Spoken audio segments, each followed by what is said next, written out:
परीक्षा के विषय में जान लेते हैं, क्योंकि परीक्षा के विषय में भी थोड़ी बहुत जानकारी आपको होनी चाहिए। तो परीक्षा के विषय में थोड़ी सी सामान्य सी जानकारी हम आपको दे रहे हैं और आप इसको समझिएगा।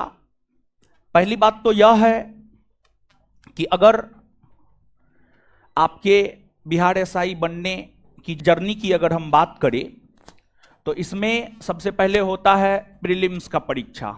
सबसे पहले प्रीलिम्स का परीक्षा होता है और प्रीलिम्स जब पास करते हैं तब आपको मेंस का एग्जाम होता है और मेंस जब आप पास करते हैं तब आपका फिजिकल होता है। तब फिजिकल होता है और फिजिकल के बाद जो है आपका मेरिट आता है। कुल मिलाकर के अगर देखा जाए तो आपको 3 गेट पास करना होता है। पहला गेट प्रीलिम्स का होता है, प्रीलिम्स, और फिर दूसरा गेट मेंस का होता है और तीसरा फिजिकल। और तीनों चीज में अगर आप क्वालिफाई हो जाते हैं तभी जाकर के आप एसआई बन पाते हैं, सब इंस्पेक्टर जो है आप बन पाते हैं। और एसआई के पेन में बहुत पावर होता है, वो किसी के जिंदगी को बना भी सकता है और किसी के जिंदगी को बिगाड़ भी सकता है। तो खैर आपका सफर तो आज से शुरू ही हुआ है और प्रीलिम्स पास करना कोई बड़ी बात नहीं है, मेंस पास करना भी कोई बड़ी बात नहीं है, फिजिकल पास करना भी कोई बहुत बड़ी बात नहीं है। बड़ी बात है आपको मेरिट में आना, बड़ी बात है फाइनल सिलेक्शन लेना, समझ गए। और फाइनल सिलेक्शन लेने के लिए जो है काफी एकाग्रचित होकर के आपको काम करना पड़ेगा, काफी अधिक एकाग्रचित होकर के काम करना पड़ेगा। और आप हमेशा इस बात को याद रखिएगा, सफल होने वाले लोग कोई अलग काम नहीं करते हैं बल्कि उसी काम को अलग तरीका से करते हैं, इसी वजह से लोग सफल हो जाते हैं। तो अगर आपको सफल होना है तो आपको पढ़ना सिलेबस ही है। देखिए, जो सफल होता है वो भी सिलेबस ही पढ़ता है और जो असफल होता है ना वो भी सिलेबस ही पढ़ता है, लेकिन थोड़ा अलग करना पड़ेगा। क्योंकि जो नोटिफिकेशन आता है उसे हम सिलेक्शन की प्रक्रिया नहीं मानते हैं बल्कि उसे हम छटनी की प्रक्रिया मानते हैं, छटाई की प्रक्रिया होती है। प्रीलिम्स में कुछ को छांटा जाता है, मेंस में कुछ को छांटा जाता है, फिर फिजिकल में कुछ को छांटा जाता है। तो वो छटनी की प्रक्रिया है एक प्रकार से कहिए तो आप। तो और अगर आप हर चीज में परफेक्ट बैठ जाते हैं तब जाकर के आपका जो है फाइनल सिलेक्शन होता है। तो प्रीलिम्स में, मेंस में और फिजिकल तीनों निकलने पर बहुत हाय तौबा मचाने की जरूरत नहीं है। जब मेरिट में नाम आ जाएगा तब हाय तौबा मचाइएगा, नहीं तो लोग आप ही के विषय में पूछेगा कि प्रीलिम्स में रिजल्ट के बाद बहुत उछल रहा था, मेंस में उछल रहा था, इसके बाद जो है फिजिकल में उछल रहा था। तो यहां पर समझ गए, यहां पर उछलना है, यहां पर जो करना है कीजिए ना। मेरिट बन जाने के बाद जो करना है एकदम नंगा नाच कीजिए आप, कोई दिक्कत ना है, लेकिन उससे पहले नहीं, समझ गए। और गंभीरता से काम करना है और तैयारी के दौरान जो है आप में गंभीरता रहनी चाहिए। और अगर आप में गंभीरता नहीं है तो फिर दिक्कत है और भारी दिक्कत है। तो थोड़ा बहुत परीक्षा के विषय में जानिए। परीक्षा जो आपको होता है इसमें सबसे पहले आप उम्र जानिए, उम्र जानिए। उम्र की अगर हम बात करें तो जनरल कैटेगरी में मेन की अगर आप बात करेंगे यानी पुरुष की अगर आप बात करेंगे तो मिनिमम उम्र 20 वर्ष और मैक्सिमम उम्र 37 वर्ष। और ओमेन यानी महिला की अगर हम लोग बात करें तो इसमें जो है आपको जनरल कैटेगरी में मिनिमम उम्र 20 वर्ष और मैक्सिमम उम्र जो है आपको 40 वर्ष, मैक्सिमम उम्र आपको 40 वर्ष जनरल कैटेगरी में। तो जनरल कैटेगरी पुरुष मिनिमम 20 वर्ष, मैक्सिमम 37 वर्ष। जनरल कैटेगरी की महिला मिनिमम 20 वर्ष, मैक्सिमम 40 वर्ष। इसके बाद ओबीसी और ईबीसी दोनों, ओबीसी एंड ईबीसी दोनों कैटेगरी में अगर आप आएंगे तो पुरुष पुरुष मिनिमम उम्र 20 वर्ष और मैक्सिमम 40 वर्ष। और यहां पर महिला की अगर हम लोग बात करेंगे तो महिला भी मिनिमम 20 और मैक्सिमम 40। यहां पर पुरुष महिला सेम एज इट इज है। और इसके बाद एससी और एसटी कैटेगरी की बात करेंगे, एससी और एसटी कैटेगरी की बात करेंगे तो इसमें पुरुष और महिला की अगर आप बात करेंगे तो यहां पर भी सेम है। और यहां पर पुरुष जो है मिनिमम 20 वर्ष मैक्सिमम 42 और महिला भी मिनिमम 20 और मैक्सिमम 42। ये उम्र के विषय में हम आपको बता रहे हैं, ये उम्र का तकाजा है। और आप अपना देख लीजिए आप किस कैटेगरी में आते हैं और आपका उम्र इससे ज्यादा तो नहीं ना है, हमको तो नहीं लगता है इससे ज्यादा होना चाहिए। तो कुल मिलाकर के अगर देखा जाए तो आप सब लोग इस परीक्षा का फॉर्म भरने के लिए एप्लीकेबल हैं और परीक्षा देने के लिए भी जो है आप लोग एप्लीकेबल हैं। तो ये उम्र का तकाजा हो गया। उम्र के बाद इसके बाद एजुकेशन क्वालिफिकेशन। एजुकेशन क्वालिफिकेशन की अगर हम बात करें तो आप ग्रेजुएट होना चाहिए।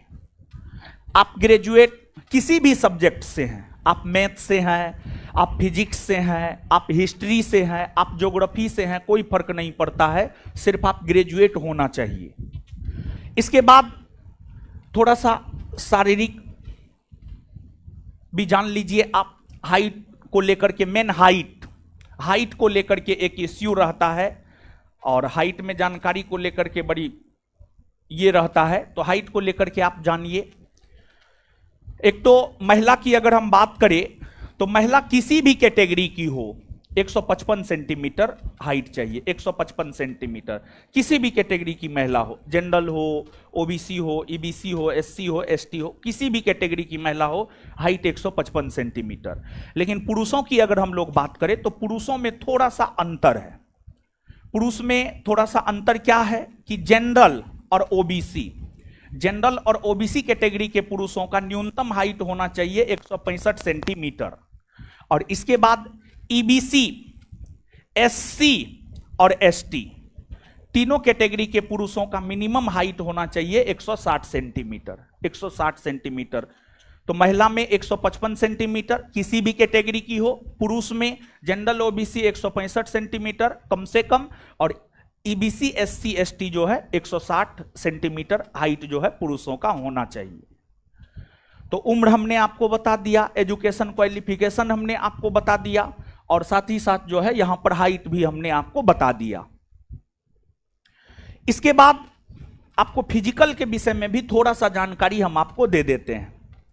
लेकिन फिजिकल के विषय में जानकारी लेने से पहले आप इस बात को जानिए कि सबसे पहले तो प्रीलिम्स पास करना पड़ता है, फिर जो है आपको मेंस पास करना पड़ता है और उसके बाद जो है आपको फिजिकल देना होता है। तो यहां पर फिजिकल के विषय में पहले बताते हैं, फिर प्रीलिम्स और मेंस के विषय में बताएंगे, या फिर थोड़ा सा प्रीलिम्स मेंस को जानिए। देखिए प्रीलिम्स के परीक्षा में प्रश्न थोड़ा बहुत सिलेबस से हटके भी रह सकता है और यही वजह है कि प्रीलिम्स थोड़ा टफ माना जाता है।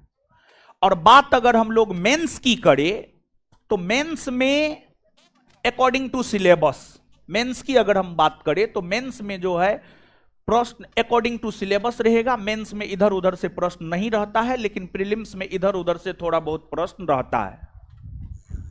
तो ठीक है। और कुल मिलाकर के देखिए, अगर आपको परीक्षा पास करना है, सिलेबस पर अच्छी पकड़ आपको बनानी होंगी। और प्रीलिम्स और मेंस का सिलेबस लगभग सेम है, थोड़ा बहुत अंतर है। और जो थोड़ा बहुत अंतर है, थोड़ा बहुत अंतर जो है आपको क्या है वो अंतर हम आपको बता दे रहे हैं। प्रीलिम्स में जहां करेंट 15 के आसपास पूछता है और मैथ रीजनिंग जो है 5-6 के आसपास पूछता है, वही मेंस में क्या करता है, मेंस में मैथ रीजनिंग को 20 के आसपास कर देता है और करंट को 5-6 के आसपास कर देता है। पहले तो करंट पूछता भी नहीं था, लेकिन अब नया ट्रेंड आया है और नया ट्रेंड में मेंस में भी जो है करंट पूछना शुरू कर दिया है, करंट पूछना जो है आपको शुरू कर दिया है। तो आप इस बात को अपने दिमाग में जाने दीजिएगा अच्छे से, नहीं तो आप ये मत सोचिएगा कि प्रीलिम्स का अलग सिलेबस है और मेंस का अलग सिलेबस है। नहीं, जो सिलेबस प्रीलिम्स का है वही सिलेबस मेंस का भी है, जो सिलेबस प्रीलिम्स का है वही सिलेबस मेंस का भी है। बस अगर फर्क है तो क्वेश्चन पूछने में फर्क है। प्रीलिम्स में करंट का वेटेज ज्यादा रहता है, प्रीलिम्स में करंट का वेटेज ज्यादा रहता है और मैथ और रीजनिंग का वेटेज कम रहता है। और मेंस में करंट का वेटेज कम रहता है और मैथ और रीजनिंग का वेटेज ज्यादा रहता है, मैथ और रीजनिंग का वेटेज ज्यादा रहता है। प्रीलिम्स और मेंस में फर्क यही होता है, प्रीलिम्स और मेंस में फर्क यही होता है। लेकिन अगर बात सिलेबस की करें तो प्रीलिम्स और मेंस का सिलेबस दोनों सेम है। और अगर बिहार एसआई में रिजल्ट लेना है तो रिजल्ट आपका जीएस से हो जाएगा, लेकिन अगर मेरिट बनाना है तो मैथ रीजनिंग में एक्यूरेसी 100% नहीं सही तो 80% से तो कम होना भी नहीं चाहिए। मतलब अगर 10 गो मैथ रीजनिंग पूछा है तो 8 गो से कम मैथ रीजनिंग आपका सही नहीं होना चाहिए।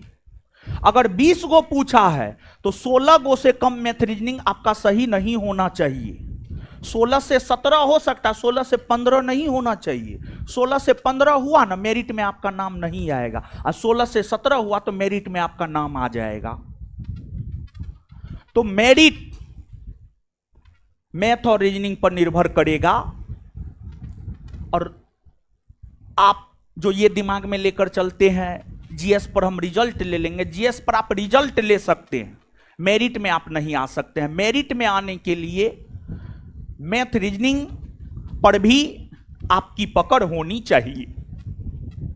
और जो नया नोटिफिकेशन आना है आप मान करके चलिए, इसमें नहीं कुछ तो लगभग 7 लाख के आसपास कैंडिडेट बैठेंगे, 7 लाख, उससे कम नहीं। क्योंकि पिछली बार ही 6.5 लाख लोग बैठे हैं। जब से वैकेंसी बिहार एसआई का 2018 से लगातार आना शुरू हुआ है, 2018 में जब वैकेंसी 1717 पोस्ट के लिए आया था तो उसमें मात्र 2.5 लाख लोग बैठे थे, मात्र 2.5 लाख। और जैसे जैसे बढ़ता गया टाइम वैसे वैसे कैंडिडेट की संख्या बढ़ती गई और लास्ट वैकेंसी में 6.5 लाख के आसपास लोग परीक्षा में बैठे हैं। तो ये जो आने वाला वैकेंसी है इसमें आप मिनिमम मान करके चलिए 7 लाख के आसपास लोग परीक्षा में बैठेंगे। और प्रीलिम्स में जितना सीट होता है उसका 20 गुना रिजल्ट देता है। 2000 सीट है तो 2000 का 20 गुना रिजल्ट प्रीलिम्स में देगा। प्रीलिम्स के बाद आपको मेंस होगा और प्रीलिम्स में जो बच्चा का रिजल्ट होगा वो अपने आप में क्रीम होगा। प्रीलिम्स के बाद मेंस होगा और इस बार तो प्रीलिम्स के बाद मेंस में समय भी नहीं दिया, मुश्किल से 1 माह का समय दिया। तो आपको जो भी तैयारी करना है, अब 1 माह में आप क्या कर सकते हैं? 1 माह में आप पूरे सिलेबस को पढ़ नहीं सकते हैं, लेकिन 1 माह में पूरे सिलेबस का आप रिवीजन जरूर कर सकते हैं। 1 माह में पूरे सिलेबस का आप रिवीजन निश्चित तौर पर कर सकते हैं। तो कहने का मतलब यह है कि जो भी तैयारी करना है प्रीलिम्स के दौरान ही आपको कर लेना है। मेंस के दौरान तैयारी नहीं बल्कि मेंस के दौरान आपको रिवीजन करना है। मेंस के दौरान तैयारी नहीं बल्कि मेंस के दौरान आपको रिवीजन करना है। और इस बार तो लोकसभा चुनाव के कारण फिजिकल में समय मिल गया, लेकिन जो आने वाला वैकेंसी है अगर चुनाव नहीं रहा तो आपको फिजिकल के लिए भी बहुत ज्यादा समय नहीं मिलेगा, मुश्किल से 1 माह समय देगा। और जिनका लक्ष्य यह है कि हमको सब इंस्पेक्टर ही बनना है, तो उन्हें तो हम यह भी कहेंगे सप्ताह में कम से कम 2 से 3 दिन आप अभी से थोड़ा बहुत ग्राउंड निश्चित तौर पर जाइए। अगर आपका लक्ष्य बिहार एसआई ही है, सब इंस्पेक्टर ही है, तो आप 2 से 3 दिन निश्चित तौर पर जाइए। और एक बात आप याद रखिएगा कि अगर सफलता चाहिए तो एक लक्ष्य को पकड़कर उसी के अकॉर्डिंग काम करना पड़ेगा। आप ये चाहिएगा कि हमारा सिलेक्शन एसआई में भी हो जाए, बिहार एसएससी में भी हो जाए, बीपीएससी में भी हो जाए, रेलवे में भी हो जाए, तो आपका सिलेक्शन कहीं नहीं होगा। लेकिन अगर आप एक लक्ष्य को पकड़ करके उसको प्राप्त करने के लिए शिद्दत से मेहनत करते हैं तो निश्चित तौर पर जो है आपका रिजल्ट होगा। तो कहने का मतलब यह है कि प्रीलिम्स में 7 लाख के आसपास लोग बैठेंगे, 2000 के आसपास वैकेंसी आना है, तो 40-50 हजार मेंस के लिए क्वालिफाई करेंगे। मेंस में 40-50 हजार के आसपास लोग बैठेंगे, जितना सीट होगा उसका 6 गुना मेंस में रिजल्ट देगा, तो लगभग 10 से 12 हजार के आसपास मेंस में रिजल्ट देगा। फिर लोग फिजिकल में जाएंगे, 10 से 12 हजार लोग फिजिकल देंगे, और कुछ लोग फिजिकल क्वालिफाई करेंगे, कुछ डिस्क्वालीफाई करेंगे, और फिर मेरिट बनेगा। जितना सीट होगा उतना के लिए ही मेरिट बनेगा। अब मेन फिजिकल को लेकर के यहां पर हमें समझाना है। फिजिकल की अगर हम बात करें, पुरुष 1600 मीटर आपको दौड़ना है और 1600 6.5 मिनट में दौड़ना है आपको। इसके बाद हाई जंप 4 फीट आपको करना है। फिर आपको लॉन्ग जंप 12 फीट आपको लॉन्ग जंप करना है, 12 फीट लॉन्ग जंप करना है। और फिर आपको 16 पाउंड का गोला 16 फीट फेंकना है। 16 पाउंड का गोला 16 फीट जो है आपको फेंकना है। और यहां पर फिजिकल में वो वाली बात नहीं है कि जनरल कैटेगरी के लोग ज्यादा करेंगे, ओबीसी के कम, एससी एसटी के और भी कम। यहां पर फिजिकल सबके लिए सेम है। फिर महिला की अगर हम बात करें तो महिला जो है 1000 मीटर उसको दौड़ना होता है और 6 मिनट समय दिया जाता है। 3 फीट हाई जंप करना होता है, 9 फीट लॉन्ग जंप करना होता है, और 12 पाउंड के गोला को 10 फीट फेंकना होता है। 12 पाउंड के गोला को कम से कम 10 फीट फेंकना होता है। तो यह है फिजिकल का क्राइटेरिया। अगर आप इस क्राइटेरिया को फुलफिल करते हैं तो फिर आप फिजिकल क्वालिफाई हैं, फिर आपको गेट पास मिलेगा। और अगर नहीं करते हैं तो फिर आपको गेट पास नहीं मिलेगा। और फिजिकल को कोई भी लोग आसानी में नहीं लेंगे, क्योंकि जब इस बार 3 माह फिजिकल के लिए समय मिला, और हमारे ख्याल से 3 माह फिजिकल के लिए बहुत ही अधिक सफिशिएंट होता है। और 3 माह में अगर आप फिजिकल नहीं कर पा रहे हैं तो फिर आपसे फिजिकल होने भी नहीं जा रहा है, समझ गए। तो 3 माह बहुत होता है फिजिकल पास करने के लिए। हम भी इस परीक्षा का तैयारी किए हैं, हम भी फिजिकल का तैयारी किए हैं। 45 दिन में फिजिकल बन सकता है, ऐसा मेरा अपना अनुभव कहता है, और 45 दिन में फिजिकल बनाए भी है। तो फिजिकल को इजी वे में नहीं लेंगे, इसलिए बोल रहे हैं क्योंकि 3 माह जब फिजिकल के लिए समय दिया तब लड़का मात्र 40% पास किया। मतलब 100 गो लड़का अगर दौड़ा तो 40 गो पास किया फिजिकल, और लड़की 60%। इस बार का डाटा हम बता रहे हैं। इस बार जब 3 माह समय मिला है तब लड़का 40% और लड़की 60% फिजिकल क्वालिफाई की है। एग्जाम के विषय में तो हम आपको बता ही दिए हैं। प्रीलिम्स में 100 क्वेश्चन होता है, प्रत्येक क्वेश्चन 2 मार्क का होता है, और निगेटिव भी है। इसमें 1/10 निगेटिव है। 10 गो गलती कीजिएगा तो 1 गो सही वाला कट जाएगा, क्योंकि नोटिफिकेशन देखिएगा तो 0.2 मार्क एक गलती पर कट जाएगा, और एक क्वेश्चन पर आपको 2 मार्क मिलता है, मतलब 1/10 निगेटिव 1/10 है। और 1/10 निगेटिव का कोई मतलब नहीं रह जाता है। प्रीलिम्स में एक पेपर होता है 100 क्वेश्चन का, पास कीजिएगा, मेंस देना होगा। मेंस में 2 पेपर होता है, पहला पेपर हिंदी और दूसरा paper GS. Hindi qualifying nature का रहता है, इसमें भी 100 क्वेश्चन होता है, और मेंस में जीएस पेपर होता है, और इसी मेंस के मार्क के आधार पर बनता है आपका मेरिट। मेन ये है, यहां से आपका मेरिट बनता है। प्रीलिम्स के मार्क के आधार पर आपका मेरिट फेरिट कुछ नहीं बनता है, आपका मेरिट यहां मेंस के सेकेंड पेपर के मार्क के आधार पर आपका बनता है मेरिट। मेन ये है, मेन ये है आपका। और फिजिकल के विषय में तो हम आपको बता ही चुके हैं। हिंदी क्वालिफाइंग नेचर का है, 30% मार्क लाना है, 100 में 30, ठीक है।